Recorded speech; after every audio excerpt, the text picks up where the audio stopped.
Senate इंतखाबात में नून league, Tehreek Insaf और काफ लीग के सेनेट उम्मीदवार पंजाब असम्बली से कामयाब हो चुके हैं। आमिर साहब, ये जो ओपन बैलेटिंग की कुछ हिमायत कर रहे थे, कुछ इसके मुखालिफ थे, ये तो ऑटोमेटिकली ये तो इन्होंने कॉम्प्रोमाइज कर लिया है। जो नजर आ रहा है सामने, किसने किया, किसने करवाया? एक ही सब में खड़े हो गए महमूदो अयाज। ये मैं कहता हूँ कि वो जो मकैनिकी, ये जो है ना, ये कारीगरी है, ये सियासी कारीगरी, इसको कहते हैं कारीगरी। बहस हो रही है कि जो ओपन बेल्ट हो सीक्रेट होगा। उन्होंने कहा ना पंजाब में जो है ना ये गंद नहीं होगा। उन्होंने वहाँ पे क्रेडिट दें आप या डिस्क्रेडिट दें, ये परवेज़ इलाही साहब की मकैनिकी देखें ना, वो उन्होंने सबसे बीच में ये रोल अदा किया है, सबसे बात की है। और ये तमाम जो है ना, ये पूरी लिस्ट है 21 बंदों की। तो सिर्फ जनरल सीट के लिए 11 सीटें थी, 21 और 3 24 और 5 29 में से 11 थे। और जो है ना बाकी 18 बंदों को सबको बिठा लिया गया, सारी पार्टियों के सब लोग बैठ गए। तो पीछे ज़्यादा बिला मुकाबला हो गया। अब ये तुक समझ आती है कि परवेज़ इलाही साहब ने, ज़ाहिर है उन्होंने एक अपना जो है ना कामल अली आगा साहब को जिताना था। अच्छा, तो उनके लिए बाकियों के क्लियर थी, वोटों में यही बनता था, वोटों में अगर देखा जाता तो यही बनता था। बराबर। खतरा जो था ना कामिल अली आगा का था कि पीटीआई के कुछ लोग ना डालें, फिर पीटीआई से भी काम नहीं बनता था। बाकी उनको उनकी भी वोटों की भी, पीपल्स पार्टी के भी कुछ एक वोट है, उनकी भी जरूरत पड़नी थी। और बाकी भी कद्दू छोटे आने दवानी के। उन्होंने सारों से समझ में बाकियों की आती कि चलो पीटीआई को भी मनवा लिया कि आप अपने एक्स्ट्रा कैंडिडेट बिठा लें और जो है ना हमें ये दें। और मज़े की बात है दो पार्टियों की, एक तो नून लीग की, कि नून लीग को ये कन्विंस करना कि आप सारे अपने करें कि अब असल लड़ाई थी 7 जो थी ना जनरल सीटें, उसमें क्लियरली था 2 औरतों की और 2 टेक्नोक्रेट्स की, एक डिवाइड होके वो क्लियर था। 7 सीटों में जो है ना 3 सीटें इनकी, 3 उनकी, चौथी के लिए लड़ाई थी। तो नून लीग को स्ट्राइव करना चाहिए था सूली तौर पे कि चौथी सीट के लिए हम भी कैंडिडेट हैं, क्योंकि वो क्लियर सीट नहीं थी, वो उसके लिए वो एफर्ट कर सकते थे। और पीटीआई के कुछ लोग अगर वहाँ पे, जिसकी कभी इम्कान था, काफ़ी लोगों के मतलब शक था कि इन्होंने ना वो इंडिकेशनें आ रही थी कि ये शायद ना दें, तो वो नून लीग का 24 के लिए, अपनी चौथी सीट के लिए, जनरल के लिए वो ना करना। साथ में पीपल्स पार्टी का एक कैंडिडेट था जो कि उन्होंने खड़ा किया हुआ था, अजीमुल हक मिन्हाज साहब, उनसे विड्रॉ करवाया। सो आप देखिए ना, तो परवेज़ इलाही साहब इस वक्त वहाँ पे ये है कि उन्होंने नून लीग के अंदर भी उनके हिसाब किताब है कि आप भी विड्रॉ करें, पीपल्स पार्टी में भी है, पीटीआई में तो है ही है, पीटीआई के तो वो एलआई हैं। तो ये सारों को बिठा लेने का, उन्होंने अपनी एक सीट पक्की करने के लिए सारों का कर लिया है। और दूसरा क्वेश्चन ये आ जाता है कि कहने को आपस में अब ये लड़ाई है ना गवर्नमेंट अपोजिशन की, तो ये अब इसको मैंने कहा ना क्रेडिट कह लें, डिस्क्रेडिट कह लें, इस पे सारे इकट्ठे हो गए हैं कि अपने अपने बंदे जो है ना यार ये मुसीबत पड़े, पैसे भी बचाओ, और जो है ना सब, अब पता नहीं कौन कौन सी पार्टियां शर्मिंदगी से बची हैं। क्योंकि देखना था ना हमने, जब ये रिजल्ट होते, इलेक्शन होते, तो वो जो कहते हैं सीक्रेट बैलेट के हामी हैं, वो कहते हैं ना इजहार राय के इजहार करने का वो मौका देना चाहिए था। तो हम देखते हैं कि पीटीआई के हक में या खिलाफ कितने आते हैं। तो ये है पंजाब का ही ज़्यादा इंपॉर्टेंट। मैं कुछ थोड़ा सा जिक्र करता जाऊँ कि बलूचिस्तान भी ऑलमोस्ट अब क्लियर हो गया है, वहाँ भी 5-7 की अपोजिशन और गवर्नमेंट का आ गया हुआ है। अब्दुल कादिर का जो मैं कह रहा था कि इंडिपेंडेंट है, ये ज़हूर आगा सब जो पीटीआई के कैंडिडेट हैं ना, ये नहीं जीतेंगे और ये कैंडिडेट ही नहीं है। हालांकि पीपल्स पार्टी ने पहले अब्दुल कादिर साहब से विड्रॉ कर लिया। आज आया प्रेशर, आज प्रेशर आया, अब पता नहीं कहाँ से कैसे आया। पीटीआई ने अपना कैंडिडेट जो एक ही था अब्दुल कादिर साहब, उससे टिकट वापस ले लिया है। बेसिकली इनडायरेक्टली बता दिया कि अब्दुल कादिर साहब ही हमारे कैंडिडेट हैं। पहले उनसे जो है ना टिकट, उनके बाद पीटीआई ने टिकट दी हुई थी, फिर लिया, अब अपना विड्रॉ कर लिया, इनडायरेक्टली वो वाला कर लिया। तो वो अब क्लियर हो रहा है वहाँ के मोरलेस 2 आपकी जीत जाएंगी, जनरल की सीटें एक इनकी हो जाएंगी, और बाकी 5 और 7 का ना गवर्नमेंट अपोजिशन का वो हो जाएगा मोरलेस, वो भी क्लियर होगी।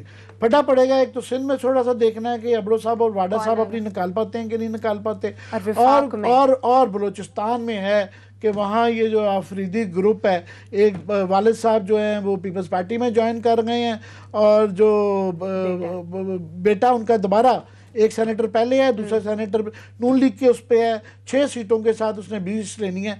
और दूसरा फरहतुल्लाह बाबर साहब जो है ना अखलाकियात के बंदर कि वो 5 सीटों के साथ वो 20 सीटें कैसे बनाएंगे, अगर बना लेते हैं तो उस पर क्वेश्चन आएंगे। ठीक है क्लास साहब, ये जो आज पंजाब में कॉम्प्रोमाइज हुआ है, क्या ये नेशनल डायलॉग की तरफ पहला कदम है? ये कोई नेशनल डायलॉग नहीं होता, ये इन हमारे सियासतदानों का वो एक रियल फेस है जो हमें नजर आता जहाँ है। अपना इंटरेस्ट है वहाँ का। वैसे एक दूसरे को सारा दिन ट्विटर पे, सोशल मीडिया पे, टीवी चैनल्स पे, वहाँ पे बैठ के गाली गलोच दुनिया जहाँ के करप्ट खानदानों तक पहुँच जाते होते हैं, उनको उधेड़ के रख देते हैं एक दूसरे खानदानों तक।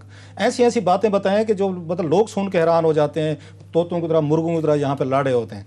लेकिन जहाँ पे इनको अपने मफादात इकट्ठे हो जाए, वहाँ जरदारी साहब भी अच्छे हो गए, वहाँ परवेज लाई भी ठीक हो गया है, वहाँ पे नवाज लीग भी ठीक हो गए, इमरान खान साहब भी ठीक हो गए।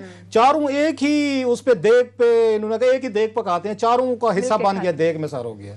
ये जो लड़ते रहते हैं ना ट्विटर पे सारा दिन, ये उनको ज़रा समझना चाहिए, ये लेसन है आप लोगों के लिए जो इन चारों के हामी हैं, कि आप लोगों को कैसे बैठ के यहाँ पे यूज़ और अब्यूज़ करवाया जाता है आपसे। आप जो लड़ते रहे, पूछे ना ज़रा उसे, इमरान खान साहब से, जरदारी साहब से, ज़रा मरियम नवाज साहबा से, कि घोड़ा भी था, मैदान भी था, तलवार भी था, तो टेस्ट करते एक दूसरे को आप वहाँ पे। यहाँ तो फरमा रहे हैं कि ओपन बैलेटिंग होनी चाहिए, यहाँ तो वोटिंग होगी गिलानी साहब की हरफीज से कि वहाँ तो मैच पड़ेगा, यहाँ पे गाली गलौज जारी रहेगी। एक बात मैं आपकी तवज्जो मबजूल करा दूं कि ये जो पीपल्स पार्टी भी है नून लीग पे जो एहसान किया गया है कि कामिल हक तक, ये गिलानी साहब पे उसका देखना क्या इम्पैक्ट आता है? कोई इम्पैक्ट सर उसमें नहीं आने वाला, वो इम्पैक्ट नहीं देंगे। अब परवेज, इन्होंने कहा जनाब कि फरहतुल्लाह बाबर साहब कैसे 5 सीटों के साथ सीट जीतेंगे। मुझे ये समझाया आमिर भाई, इनके पास अंदरूनी खबर थी सारी, इन्होंने शेयर भी की है।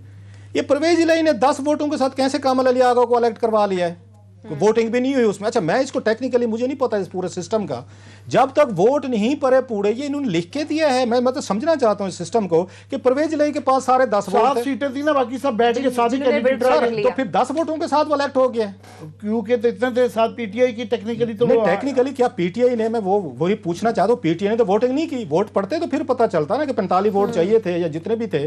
क्या पीटीआई के उन वहाँ 35 लोगों ने लिख के दिया इलेक्शन कमीशन को जनाब कि हम इनको वोट दे रहे हैं? अगेन जो कामनर की मुझे समझ आ रही है यहाँ पे 10 वोटों के साथ कामिल अली के साथ मेरे उनके साथ बड़ा जाती तौर पर बड़ा एहतराम का तल्लुक है, मैं उसमें नहीं जा रहा। मैं सिर्फ पूछना चाहता हूँ, आमिर साहब ने कहा ये मैकेनिकी की गई है, ये मिस्त्रीपन किया गया, सियासी मिस्त्रीपन है। ये मुझे सियासी मिस्त्रीपन समझाए कोई बंदा, मैं अपने आप को मैं बिल्कुल उसको इग्नोरेंट होकर समझ रहा हूँ कि जिस पार्टी के 10 सीटें हैं वहाँ पे, उसको वहाँ पे 45 टोटल चाहिए, उसके बाद 35 कहाँ से इलेक्शन कमीशन का ये जीत गए हैं। मतलब उसको अगर उन्होंने आके अगर उनके अगेंस्ट किसी ने हटा भी दिया है, वापस कागज वापस भी लगा दिए, तो ये कहाँ की जमहूरियत होगी है कि जिसके लिए एक सीट के लिए 45 वोट चाहिए आपको, उसके अगेंस्ट 10 वोटों वाला बन गया सर। तो आमिर साहब क्वेश्चन रेज कर रहे हैं कि फरहतुल्लाह बाबर कैसे बनेगा, तो ये कैसे बन गया कामिल अली आगा सर? इसी तरीके से बनेगा ना फिर। अगर आपने कंप्रोमाइजेस करने हैं, आपने बैठ के महज अपना एक बंदा इलेक्ट करवाना है। तो 15 चाहिए इनको, तो फिर जो है ना 50-52 के करीब तो 42 चाहिए थे। सो मैं ये उस इलेक्शन कमीशन ऑफ पाकिस्तान से फॉर माई अंडरस्टैंडिंग मैं ये समझना चाहता हूं कि कामिल अली आगा साहब जिनकी पार्टी के 10 वोट हैं वहां पे और 45 बकौल आपकी कैलकुलेशन के जो ठीक है, उनको सीटें चाहिए बगैर पोलिंग किए, बगैर इलेक्शन किए, वो कैसे वो सेनेटर बन गए सर? आपने उनको कैसे अनइलेक्टेड कर दिया 10 सीटों वाले को, और चाहिए आपको 45? मैं अपनी समझना चाहता हूँ, हो सकता है कि मुझे कुछ समझा दे, कोई लॉजिक मेरे पास आ जाए। सो ये वो फेसेस हैं सर। उस वक्त परवेज इलाही साहब भी एक्टिव हो गए क्योंकि अपना बंदा करवाना है। उनके 2 ही बंदे होते हैं, एक कामिल अली आगा साहब हैं, एक तारिक बशीर चीमा साहब। उनके बगैर वो सांस नहीं ले सकते बेचारे, उन्हें टीवी चैनल्स पे भी उनकी ज़रूरत हो। जब इनकी करप्शन पकड़ी जाए, जब पंजाब के डाके इनके सामने आना शुरू हो जाएं, पूरे बच्चों की जदादें आमने सामने आ जाएं, वो सुप्रीम कोर्ट ऑफ पाकिस्तान का स्कैंडल अभी तक पड़ा हुआ है सर। आप अंदाज़ा करें जिन लोगों पे सुप्रीम कोर्ट ऑफ पाकिस्तान ने ऑर्डर किए हुए हैं, परवेज इलाही पे, मुनीस इलाही पे, इनके बच्चों पे, कि आपने कैसे मलिक रियाज से वहाँ पे आपने जंगलात की ज़मीन लेके उसके अगेंस्ट 400 कनाल अपने फ्रंटमैन चौधरी मुनीर के जरिए ली थी, वो केस उस पर हिदायत है सर। इजाजुल हसन साहब मेरा ख्याल उन्हीं के फैसला था जो 3 इकट्ठे आए थे बहरिया टाउन पे, जिनके खिलाफ सुप्रीम कोर्ट ऑफ पाकिस्तान के वो आए हुए डायरेक्शन आई हुई हैं। मुनीस इलाही के खिलाफ आई हुई है, ये परवेज इलाही के खिलाफ हुई है, चौधरी शुजात हुसैन और इनके बच्चे, वो इस मुल्क की किस्मत के फैसले कर रहे हैं, वो सेनेट इलेक्शन भी लड़ रहे हैं, बंदे भी कर रहे हैं, और बकौर आमिर साहब के दे आर द बेस्ट मिस्त्री। ये इस मुल्क की हालत है, ये मुल्क हमारा चल रहा है, ये जमहूरियत है सर। इस तरह की अंडरस्टैंडिंग से इनकी जमहूरियत वीक होगी। आपको थोड़ा सा लोगों को राइट देना चाहिए। लोग आए इस पंजाब असेंबली में वोट डलवाते, फिर आप उनसे आप टेस्ट करें, हार जीत होती रहती है सारे के यहाँ पे। मतलब मेरी लीड से शॉक है कि जी, अगर फिर कहेंगे पीटीआई का अगर मुश्तरका उम्मीदवार था, भाई कोई तो थोड़ी सी हमें उसमें चीजें समझाए ना कि 10 वोटों वाला कैसे जीत गया है। और आमिर साहब को उस पे एतराज फरहतुल्लाह बाबर पे आ रहा है, बार बार पिन किए जा रहे हैं। नहीं, पीडीएम के वोट तो ठीक है, नून लीग के और पीपल्स पार्टी के कैसे विड्रॉ हो गए? मैं वही कह रहा हूँ, आप इमरान खान साहब और मरियम नवाज साहबा कैसे मिल गए हैं, मुझे समझाया ना जरा। इमरान खान साहब ने अपनी कैंडिडेट करवाने के लिए मरियम नवाज साहबा के साथ हाथ मिला लिया, उस पे आपको ट्विटर पे कोई सोशल नजर, मैं बात कर दूंगा तो मुझे 606 गालियां दी जाएंगी, आमिर साहब को 1000 दी जाएंगी कि जनाब आप क्यों पॉइंट आउट। आप हमें समझाएं कि इमरान खान साहब और मरियम नवाज साहब ने ये रिकंसिलिएशन कैसे की है। मरियम नवाज साहब हमें जवाब दें, बाकी जगहों पर आप इलेक्शन लड़ने जा रही हैं, एक काम करें, मेरा ख्याल है ये डस्का में मरियम नवाज साहब और खान साहब टास्क कर लें, वही कर लेना। कौन आएगा? फिर टास्क करके इतना बड़ा आप वहां मेला क्यों रचा रहे हैं, फिर क्यों लोगों की जाने खतरे में डाल रहे हैं, क्यों इतना पैसा हमारा जाया करवा रहे हैं। अगर आपने इलेक्शन नहीं होने देने, आपने कोई भी आपकी जमहूरियत का क्या मकसद है?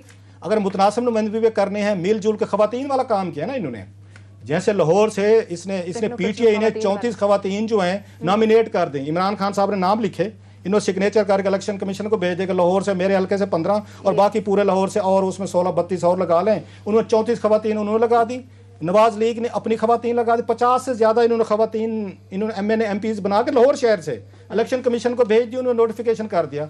अभी भी तो वही कुछ किया है कि आप 4 लोग बैठे हैं, आपने बैठ के तय कर लिया कि ये आपके ये हमारे नोटिफिकेशन एक काम करवाएं, एंड इलेक्शन भी ऐसे करवाया करें। मेरा ख्याल है जमहूरियत को फिर रहने देते होते बारी बारी नहीं, फिर वही उसको लोगों को ऑप्शन, आपने पंजाब असेंबली को मौका नहीं दिया, फिर उसको मौका नहीं मिला कि वे चूज करते। अब आप वो उस पर केपीके में बता रहे हैं, उस बलोचिस्तान का बता रहे हैं। मुझे लगता है यह है कि केपी के साथ भी यही कुछ हो जाएगा कि ये फरहतुल्लाह बाबर साहब भी 5 सीटों के साथ आ जाएंगे, जैसे कामिल अली आगा साहब जो है ना वो 10 सीटों के सेनेटर बन के आ गए, और आमिर साहब ने भी पूरी कहानी सुनी है सारी। ये पूरी जमहूरियत है आपकी। अब इसे मरियम को और इमरान खान को कोई प्रॉब्लम नहीं है, दोनों ने हाथ भी मिला लें, अपने बंदे भी इलेक्ट कर लें, कल से एक दूसरे के खिलाफ गाली गलौज भी शुरू हो जाएगी।